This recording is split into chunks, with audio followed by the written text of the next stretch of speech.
అంత్యక్రియలకు పాల్గొందామని వెళ్తున్న క్రమంలో భూపాల్పల్లిలో అక్రమంగా అరెస్టు చేసి పోలీస్ స్టేషన్ తీసుకొచ్చిండ్రు ఫ్రెండ్లీ గవర్నమెంట్. ముమ్మాటికి వల్ల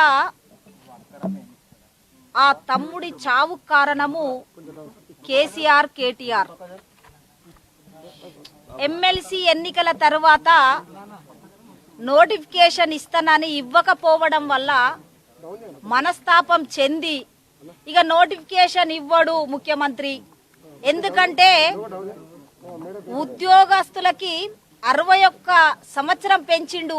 ఇక మాకు ఇప్పుడు ఈ 3-4 సంవత్సరాల దాకా ఉద్యోగ అవకాశాలు రావని బాధపడి వల్ల కాకతీయ యూనివర్సిటీలో మరి పాయిజన్ తీసుకొని ఇవాళ చనిపోయిండు తమ్ముడు.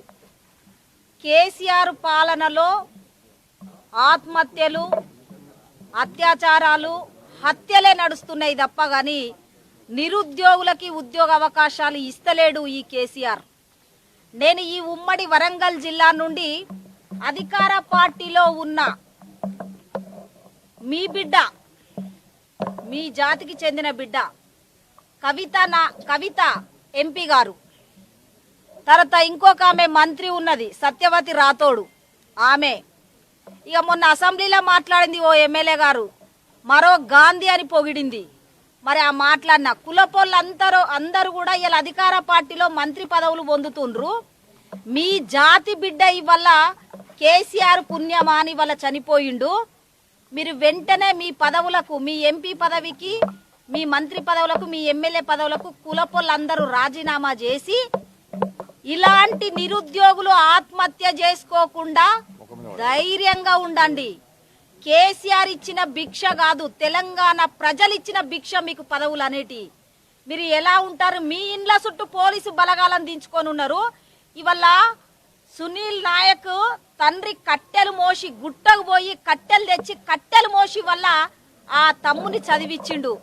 మీకు ఏమాత్రం సిగ్గు షీము నెత్తురున్నా మీ పదవులకు రాజీనామా వెంటనే చేసి కేసీఆర్ మెడలు వంచి తెల్లారి నోటిఫికేషన్ ఇచ్చే విధంగా మీ నాయకత్వం ఉండాలని కూడా ఇక్కడున్న కవితమ్మ ఎంపీ గారికి, సత్యవతి రాథోడ్కి, రేఖా నాయక్, శంకర్ నాయక్, ఇక్కడ శంకర్ నాయకేనా, శంకర్ నాయక్ నలుగురు మీరు తెల్లారేసరికి రాజీనామా చేయకుంటే మీకు తప్పకుండా వాళ్ళ కుటుంబం గోస ఉసురు తలుగుతుంది. నిరుద్యోగులంతా రాబోయే రోజుల్లో మీకు అందరు కూడా రాజకీయంగా సమాధి చేస్తారని కూడా ఈ సందర్భంగా నేను బొడిగ శోభకగా డిమాండ్ చేస్తున్నా. మిస్టర్ కేసీఆర్ బయటికి రా. తాగి ఫామ్ హౌస్ లో వండుకున్నావా? తాగి ఎక్కడున్నావు నువ్వు? నిన్న నుండి 3 రోజుల నుండి మా ఎంపీ గారు బండి సంజయ్ గారు ఇవాళ తిరుగుతాండ్రు గాంధీ హాస్పిటల్ నిరుద్యోగుల గురించి మాట్లాడుతుండ్రు. ఒక్కసారి కూడా మానవత్వం లేకుండా వ్యవహరిస్తున్నావు మిస్టర్ కేసీఆర్. ఇలాంటి చావుల కోసమేనా మేము తెలంగాణ తెచ్చింది? ఆనాడు తెలంగాణ ఉద్యమంలో శ్రీకాంతాచారి నుండి మొదలుకుంటే 1200 మంది విద్యార్థులు బలిదానాలైనరు నువ్వు చేయబట్టి. ఇవాళ తెలంగాణ తెచ్చుకున్న తర్వాత కూడా ఇవాళ కల్వకుంట్ల కోసము మరి విద్యార్థులు బలిదానాలు అవసరమా? కాబట్టి వెంటనే నోటిఫికేషన్ ఇవ్వాలి, ఈ చావు లాపాలి. నేను గవర్నమెంట్ ఉద్యోగస్తులను కూడా నేను రిక్వెస్ట్ చేస్తానా, ఏమనంటే మీరు మీ దయ వల్లే ఇవాళ కేసీఆర్ విర్రవీగుతాండు. మొన్న 2 ఎమ్మెల్సీ స్థానాలను మీరు గెలిపించారు. నిరుద్యోగులు ఓట్లేలే, ప్రభుత్వానికి నిరుద్యోగులు ఓట్లేలే, కానీ గవర్నమెంట్ ఉద్యోగస్తులు మాత్రమే 2 ఎమ్మెల్సీ పదవులు గెలవడం వల్ల ఇక మాకు నోటిఫికేషన్ రాదేమో అని వాళ్ళ నిరుద్యోగులు అయోమయంలో ఉన్నారు. యూనివర్సిటీలలో బాధపడతాండ్రు. కేసీఆర్ కనువిప్పు కావాలి, కేసీఆర్ దిగి రావాలి. మానవత్వం లేదా? మురుగానివా?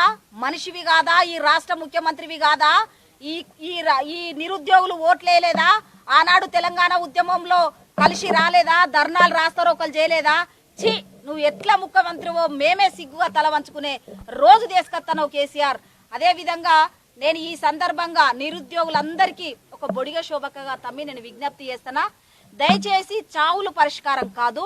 కొట్లాడి తెలంగాణ తెచ్చుకున్నాం, బరిగీసి తెలంగాణ తెచ్చుకున్నాం.